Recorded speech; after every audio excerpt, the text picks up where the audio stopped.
श्री असदुद्दीन ओवैसी जी। मोहतरम चेयरमैन साहब, आपका बेहद शुक्रिया। मैं इस मोशन की मुखालिफत में खड़ा हुआ हूं। सर, मैं शुरुआत में हबीब जालिब का एक शेर पढ़ना चाहता हूं। आप उर्दू जानते हैं और लॉ मिनिस्टर भी उर्दू जानते हैं। हबीब जालिब ने कहा था कि हुक्मरान हो गए कमीने लोग, खाक में मिल गए नगीने लोग, हर मुहिबे वतन जलील हुआ, रात का फासला तवील हुआ, आमिरों के गीत जो गाते रहे वही नामो दाद पाते रहे, रहजनों ने रहजनी की थी, रहजनों ने रहजनी की थी, रहबरों ने भी क्या कमी की थी।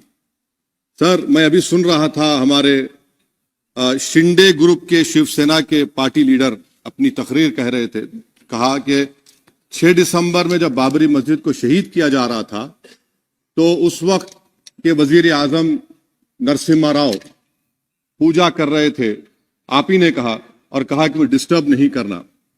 तो ये बड़ा अजीब मौका है कि बीजेपी की ताईदी पार्टी ये कह रही है कि नरसिम्हा राव ने कहा कि मुझे डिस्टर्ब मत करो, मैं पूजा कर रहा हूं।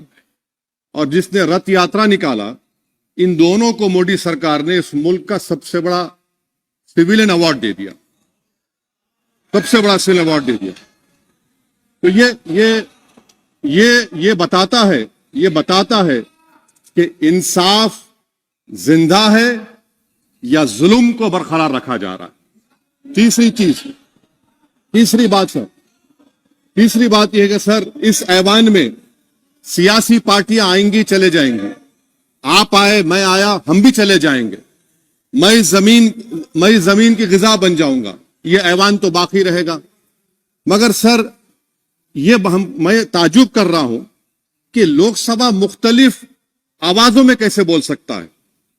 लोकसभा तो एक ही आवाज में बोलना चाहिए और लोकसभा भी भारत के संविधान आइन के बेसिक स्ट्रक्चर का ताबे है। और सर, ये इसलिए कह रहा हूं कि 16 दिसंबर को ये ले कर देता हूं। 16 दिसंबर 1992 को इसी लोकसभा ने एक रेजोल्यूशन पास किया था। आप इजाजत दीजिए तो मैं पढ़ता हूं सर। दिस हाउस, अच्छा, ये गुलाम नबी उस वक्त के मिनिस्टर थे, आज नहीं है, उनका नाम नहीं लेना चाह रहा था।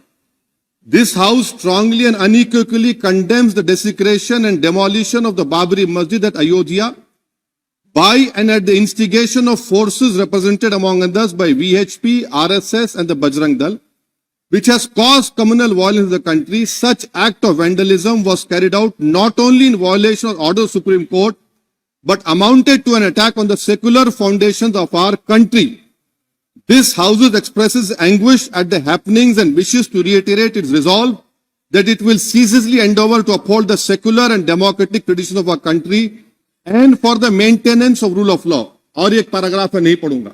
मैं ताजुब कर रहा हूं कि जब इस ऐवान ने एक रेजोल्यूशन पास किया तो हुकूमत आएगी जाएगी, और हुकूमत, ये मोदी हुकूमत जश्न मना रही है जो 6 दिसंबर को हुआ। तो ये एक बात है सर। चौथी बात यह है कि सर, नहीं, 6 दिसंबर के ऊपर कोई जश्न नहीं है। राम मंदिर के निर्माण की जो प्रतिष्ठा हुई है उसको संबोधन कर रहे हैं, और वो सर्वोच्च न्यायालय के द्वारा तथ्यों के आधार पर दिए गए निर्णय के कारण से हुआ है। सर्वोच्च न्यायालय का निर्णय है, तो तथ्यों के आधार पर निर्णय है। वो विषय आपने बोल दिया, ठीक है, ओके। परंतु जो मंदिर का निर्माण है वो नियमानुसार सर्वोच्च न्यायालय के निर्णय से तथ्यों को देख करके। एक सेकंड, आप इस्लाम के बहुत जानकार हैं, विद्वान हैं वैसे भी, अब कानून के। यदि किसी अन्य धर्म के स्थान पर मस्जिद बनाई जाए तो शायद उसको मान्य नहीं किया जाता। अभी ASI ने, सुप्रीम कोर्ट ने स्वीकार किया है कि वहां पर राम मंदिर था। तो इस विषय केवल यह है कि वहां पर राम मंदिर ठीक बना कि नहीं बना, वो विषय हो गया। तो कृपया इस पर यदि आप कुछ बोले तो बोले प्लीज। सर, मैं आपको गलत साबित कर दूंगा सर। और मैंने रुक तो जाइए बड़ी इज्जत के साथ सर, मैं आपकी बड़ी इज्जत करता हूं सर। आपको मैं कोट कर रहा हूं सुप्रीम कोर्ट का जजमेंट, पैराग्राफ 1222 रोमन 17, उसमें लिखा गया है The destruction of the mosque took place in breach of the order of status quo and the assurance given to this court, the destruction of the mosque and obliteration of Islamic structure was an egregious violation of the rule of law. Egregious का मतलब जो छोटी मोटी अंग्रेजी में आती है वो क्रिमिनल एक्ट कहा। और सर आपने कहा था कि वहां पर मंदिर को तोड़कर बनाया गया। सर मैं आपके सामने ये तमाम चीजें लेकर दूंगा, सुप्रीम कोर्ट के जजमेंट के पैराग्राफ्स हैं जिसमें सुप्रीम कोर्ट ने एएसआई की रिपोर्ट को नकारा। उन्होंने कहा कि मंदिर को तोड़कर मस्जिद नहीं बनाई गई थी। सुप्रीम कोर्ट ने कहा, ये सुप्रीम कोर्ट ने कहा।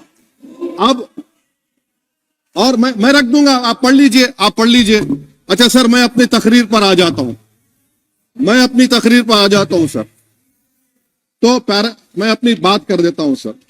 तो मैं ये पूछना चाह रहा हूं कि क्या मोदी सरकार एक समुदाय, एक मजहब की सरकार है या पूरे देश के मजाहिब को मानने वालों की सरकार है? जिसको नहीं मानते उनकी सरकार है, हमको बता दीजिए। क्या मोदी सरकार सिर्फ एक फिक्र और नजरिया हिंदुत्व की सरकार है? क्या इस देश का, इस गवर्नमेंट ऑफ इंडिया का कोई मजहब है? इस वतन अजीज सबके मजहब को मानता है। सर मेरा मानना है कि इस देश का कोई मजहब नहीं है। क्या ये सरकार 22 जनवरी का पैगाम देकर यह बताना चाहती है कि एक मजहब को दूसरे मजहब के मानने वालों पर गलबा और कामयाबी मिली? क्या आइन इसकी इजाजत देता है? क्या ये पैगाम आप जब ऐवान से दे रहे हैं तो 17 करोड़ मुसलमानों को आप क्या पैगाम दे रहे हैं, ये मैं आप पर छोड़ता हूं। सर 49 में धोखा हुआ, 86 में धोखा हुआ, 92 में धोखा हुआ, 2019 और 22 में भी इस ऐवान के जरिए हमको धोखा दिया जा रहा है। और अफसोस के साथ कहना पड़ता है सर कि मुस्लिम अक़लियत को हमेशा यह कहा गया कि तुमको भारत के शहरी बरकरार रहने के लिए एक बहुत बड़ी कीमत तुमको चुकानी पड़ेगी, और हम पर इल्जाम लगा दिया गया। सर क्या मैं बाबर का स्पोक्स पर्सन हूं? क्या मैं जिना का स्पोक्स पर्सन हूं? क्या मैं औरंगजेब का स्पोक्स पर्सन हूं? बताइए सर, आखिर मैं कहां तक आप मुझे लेकर जाएंगे? दूसरी बात यह है सर, दूसरी बात यह है कि फिर 6 दिसंबर के बाद देश में फसाद हुआ, नौजवानों को टाडा में डाला गया जो बूढ़े होकर निकले। यकीनन आपकी सरकार नहीं थी, आपकी सरकार नहीं थी। अच्छा बल्कि मैं तो मर्यादा पुरुषोत्तम राम की इज्जत करता हूं, मगर मैं नाथूराम गोडसे से नफरत करता हूं। मेरी नस्लें नफरत करती रहेंगी क्योंकि नाथूराम गोडसे ने उस शख्स को गोली मारी जिसके जबान से आखिरी लफ्ज निकले हे राम। सर छठी बात यह है कि 87 में मलियाना हाशिमपुरा हुआ, 83 में नेल्ली हुआ, 44 में जम्मू में नस्ल कशी हुई, 2022 में हल्दीवानी में कत्ल हुआ। इतने धोखे सबसे बड़े किसको दिए गए? असदुद्दीन ओवैसी को दिए गए। मगर फिर भी मुझसे ही कहा जाता है कि वफादारी को तुम साबित करो अपनी ओवैसी। सर आज भारत के 17 करोड़ मुसलमान अपने आप को अजनबी और एलिनेट महसूस कर रहे हैं। मैं बहुत बड़ी नाइंसाफी होती है, सर ये कोई तारीखी नाइंसाफी को इंसाफ नहीं किया जा रहा है। स्पीकर बल्कि सर, अंग्रेजी में स्पीकर सर केवल एक प्रश्न का जवाब ओवैसी साहब दे दें कि बाबर को वो आक्रमणकारी मानते हैं या नहीं मानते? पुष्पमित्रा संघा को आप क्या मानते हैं? बताओ, पुष्पमित्रा संघा को आप क्या मानते हैं? जम्मू के वो, कश्मीर के वो राजा को क्या मानते हैं जिसके पास एक फौज थी मंदिरों को तोड़ने के लिए? आप क्या मानते हैं? यही तो मैं कह रहा हूं कि निशिकांत दुबे 47 में आजादी मिली, असदुद्दीन ओवैसी से बाबर की बात पूछ रहे हैं। तुम गांधी की बात पूछते, तुम बोस की बात पूछते, तुम जलियांवाला बाग की बात पूछते, तुम काला पानी में जो मुसलमान शहीद हो गए उनकी बात पूछते, मगर बाबर की बात पूछी जाती है। तो सर मैं आपको बता रहा था, खामखा डिस्टर्ब किए सर, मुझे मेरा वक्त ले लिए निशिकांत दुबे। सर मैं आपसे कह रहा था मोदी हुकूमत ये पैगाम दे रही है भारत के मुसलमानों को कि जान बचाना है या इंसाफ चाहते हो। मैं कह रहा हूं मैं भीख नहीं मांगूंगा, मैं इस नंगी तासुब को कबूल नहीं करूंगा। मैं दूसरे दर्जे के शहरी के मौक़िफ़ को कबूल नहीं करूंगा। मैं अपनी शनाख्त को नहीं मिटने दूंगा। अब मैं झूठी और दिल फरेब बातों पर हरगिज भरोसा नहीं करूंगा। मैं वो काम नहीं करूंगा जो बीजेपी और नाम निहाद सेकुलर पार्टियां चाहती है। मैं वो काम करूंगा जो आपको पसंद नहीं है, संविधान के दायरे में रहकर।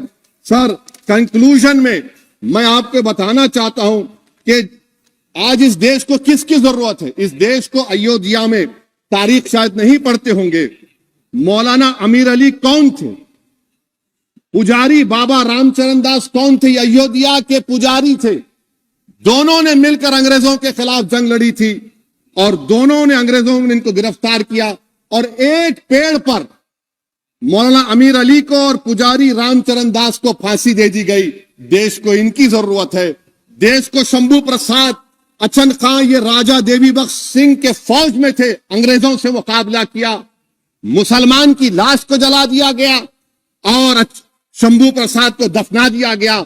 इस देश को यह जरूरत है। देश को बाबा मोदी की जरूरत नहीं है। आज भारत को अयोध्या के मौलाना अमीर अली और रामचरण दास, अचन खान, शंभू खान की जरूरत है। सर, मैं अभी सुन रहा था ये नाम निहाद सेकुलर पार्टियों के बयानात को। क्या होता है सर, आप, खत्म कर रहा हूं, क्या होता है सर, जब काजी साहब गवाहों को लेकर दुल्हन के पास जाते कि तुमको निकाह कबूल है, तो दुल्हन शर्मा के खामोश बैठ जाती। तो इनकी खामोशी रजामंदी की अलामत है। जी जी। तो सर, मैं खत्म करने से पहले यह बताना चाह रहा हूं कि जब वजीर आजम जवाब देंगे तो क्या वो भारत के 140 करोड़ जनता के लिए जवाब देंगे या फिर सिर्फ हिंदुत्व की फिक्र रखने वालों का जवाब, मैं खत्म कर जवाब देंगे। मैं ये देश, दुनिया, मुसलमान देख रहा है। सर, मैं आपको यह भी बताना चाह रहा हूं, आखिर में कंक्लूड कर रहा हूं सर, 1 मिनट चाहिए, 1 मिनट चाहिए सर। सर, मेरा मानना यह है कि आज मैं बहैसियत एक भारत के गयूर मुसलमान के, let me stand as a tall Indian Muslim and say that the light of Indian democracy today is at its dimmest today, sir. Sir, in conclusion, मेरी फिक्र में, मेरा ईमान मुझे कहता है कि जिस जगह पर मस्जिद थी, है और रहेगी, बाबरी मस्जिद है और रहेगी, बाबरी मस्जिद जिंदाबाद, जिंदाबाद, भारत जिंदाबाद, जय हिंद।